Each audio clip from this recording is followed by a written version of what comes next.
আমার যে টপিকটা রয়েছে সেই টপিকটা বিভিন্ন যুগে গণিতের অবদান। তো আমরা প্রথমে ভূমিকা হিসেবে বলতে পারি যে গণিত আসলে গণিত হলো স্থান, সংখ্যা এবং পরিমাপ সম্পর্কিত একটি বিজ্ঞান।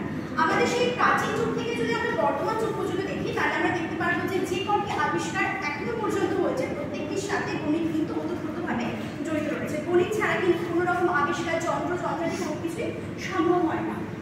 এছাড়া শুধুমাত্র শিক্ষাক্ষেত্র নয়, শিক্ষাক্ষেত্র ছাড়াও আমরা দেখতে পাই যে আমাদের দৈনন্দিন জীবনে যে জিনিসগুলো আমরা ব্যবহার করি সেগুলো কিন্তু গণিতের সাথে অবশ্যই সম্পর্কিত।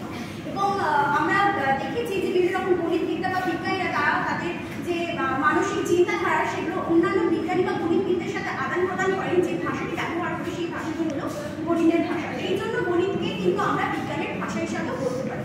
এবং আমরা দেখেছি যে প্রত্যেকটি যুগে বা প্রত্যেকটি সভ্যতাতে গণিত যত উন্নতি করেছে তত কিন্তু সেই যুগ বা সেই সভ্যতা উন্নতির চরম শিখরে পৌঁছেছে। উদ্দেশ্য তো আমরা যে প্র্যাকটিক্যালি করছি যে বিভিন্ন যুগে গণিতের অবদান, তার পেছনে কিছু উদ্দেশ্য রয়েছে। উদ্দেশ্য হিসেবে আমরা বলতে পারি যে আমরা গণিতের উৎপত্তি সম্পর্কে জানতে পারি, গণিতের স্বরূপ সম্পর্কে জানতে পারি এবং সব থেকে যেটা ভীষণ গুরুত্বপূর্ণ বিষয় বিভিন্ন রকম গণিতবিদ এবং তাদের বিভিন্ন গুরুত্বপূর্ণ মতবাদ সম্পর্কে আমরা জ্ঞান বা ধারণা আমরা এখান থেকে জোগাড় করতে পারি। এছাড়াও কি আছে বিভিন্ন যুগে গণিত কীভাবে আমাদেরকে উন্নতির চরম শিখরে নিয়ে গেছে বা আমাদের সভ্যতাকে বা আমাদের মানব সমাজকে এক নতুন আলোতে আলোকিত করেছে সেটা সম্পর্কে আমরা জানতে পারি। ঠিক আছে, তো এখানে আমরা বলবো যে গণিতের নামকরণ সম্পর্কে আমরা জেনে নেব। তো গণিতের যে ইংরাজি প্রতিশব্দ ম্যাথমেটিক্স থেকে এসেছে গ্রিক ভাষার ম্যাথমেটিকে, যেটার অর্থ হলো জ্ঞান বা জ্ঞানের চর্চা। এছাড়াও আমরা এখানে বলবো যে বিভিন্ন রকম জগতে বিভিন্ন রকম মত আছে গণিতের প্রথম শুরু বা কোন দেশ থেকে শুরু হয়েছে বা আবিষ্কার হয়েছে। সেখানে কেউ বলেন মিশর, কেউ বলেন ভারতবর্ষ, আবার কেউ বলেন ব্যাবিলন। এছাড়াও আমরা গণিতের বিশেষ কয়েকটি গণিতের বিভিন্ন রকম দিক রয়েছে যেগুলো আমাদেরকে শিক্ষাক্ষেত্রে ভীষণভাবে সাহায্য করে। কিন্তু বিশেষ কয়েকটি দিক হলো পাটিগণিত, বীজগণিত, সংখ্যাতত্ত্ব, পরিমাপ, জ্যামিতি ইত্যাদি। এবং আমরা এখানে প্রথমে ভূমিকাতে জেনেছি গণিত সম্পর্কে, কিন্তু গণিত কাকে বলে বলতে আমরা এখান থেকে জেনে নেব যে গণিত একটি বিজ্ঞান যা কোনো কিছু সৃষ্টি বা সেই জিনিসটি বা ঘটনা বা বস্তুর বৈশিষ্ট্যিক যে নিয়মগুলি সেগুলো কিন্তু সূত্রগুলি আমাদেরকে নির্ধারণ করতে সাহায্য করে। এছাড়াও গণিত এমন একটি বিজ্ঞান একটি শিক্ষা যেটা কিনা আমাদেরকে প্রতিনিয়ত পরিকল্পনা এবং অনুসরণের মাধ্যমেই কিন্তু আমাদেরকে জ্ঞান লাভ করতে এই বিষয়ে। তো আমরা বিভিন্ন যুগে গণিতের অবদান সম্পর্কে জানতে গিয়ে দেখেছি বিশেষ তিনটি কাল বা যুগ রয়েছে যেখান থেকে আমরা গণিতের প্রচুর উদ্ঘাটন দেখেছি, যেগুলো আমাদের মানব সভ্যতাতে প্রচুর পরিমাণে উন্নতি এনেছে। সেটা হলো প্রথম কাল বা প্রাচীন যুগ, দ্বিতীয় কাল বা মধ্যযুগ এবং বর্তমান কাল বা আধুনিক যুগ। প্রথম কালের প্রাচীন যুগ, যেটা সময়সীমা ছিল 400 AD থেকে 1700 AD পর্যন্ত।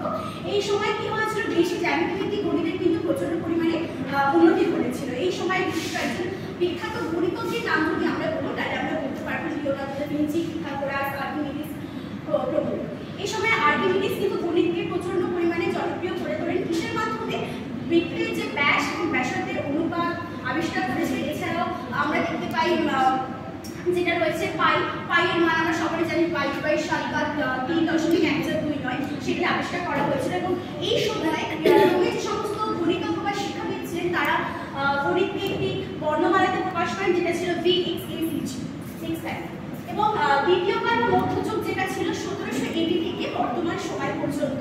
এই সময় গণিতজ্ঞ কেপলার, বিখ্যাত গণিতজ্ঞ কেপলার, তিনি গ্রহদের আবর্তন নির্ণয়ের জন্য গণিতকে বিশেষভাবে ব্যবহার করেছিলেন।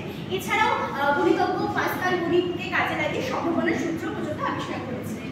এছাড়াও মধ্যযুগে আরও একজন বিখ্যাত গণিতজ্ঞ ছিলেন লিওনার্দো ফিবোনাকি, যিনি ইউরোপে আরবি সংখ্যামালার বা সংখ্যাতত্ত্বের প্রবর্তন করেছিলেন, যেটি কিনা ব্যবসা বিষয়ে বিভিন্ন ক্ষেত্রে হিসাব নিকাশের ক্ষেত্রে সাহায্য করেছিল আমাদেরকে। এবং বর্তমানকাল বা আধুনিক যুগে আমরা জেনেছি বিখ্যাত গণিতজ্ঞ রজার বেকহাম বলেছেন ম্যাথমেটিক্স ইজ দ্য কি অফ অল সায়েন্স, অর্থাৎ গণিত হলো সকল বিজ্ঞানের প্রবেশদ্বার বা চাবিকাঠি।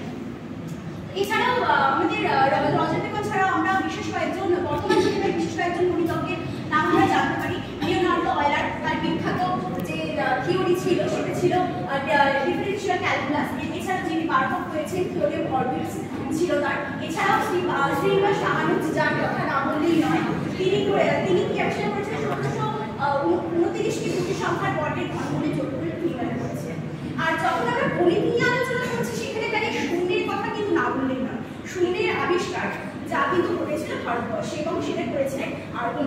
পরিতজ্ঞ আর্যভট্ট। এছাড়া ব্রহ্মগুপ্ত যুগে ব্রহ্মগুপ্ত, মহাবীর, ভাস্কর, এনাদের মতন পরিতজ্ঞরা যে সমস্ত গাণিতিক বিষয়টিকে আবিষ্কার করেছেন তা কিন্তু ইউরোপের রেনেসাঁস যুগে কিন্তু ছিল না। আমরা সকলে জানি রেনেসাঁস যুগে কিন্তু গণিতের এক বিরাট উন্নতি হয়েছিল। সেখানে দাঁড়িয়ে প্রচুর গুরুত্বপূর্ণ এবং জটিল সূত্রাবলী এছাড়াও বিভিন্ন রকম বিষয় আবিষ্কার হয়েছিল, কিন্তু সেই যুগেও কিন্তু এত সুন্দর বা এত ভালো যেটা এরপরে আছে উপসংহারে আমি বলতে চাইবো যে আমরা এতক্ষণ ধরে যে সংক্ষিপ্ত বর্ণনা দিলাম গণিত বা গণিতের বিভিন্ন গণিত সম্পর্কে, সেটি যাদের গণিত সম্পর্কে বিভিন্ন রকম যারা আগ্রহ আছে তাদের কাছে কিন্তু ভীষণভাবে গুরুত্বপূর্ণ একটি বিষয়। এবং আমি এই পুরো পিপিটিটা তৈরি করার জন্য দুটি বই ব্যবহার করেছি বা করেছি, সেই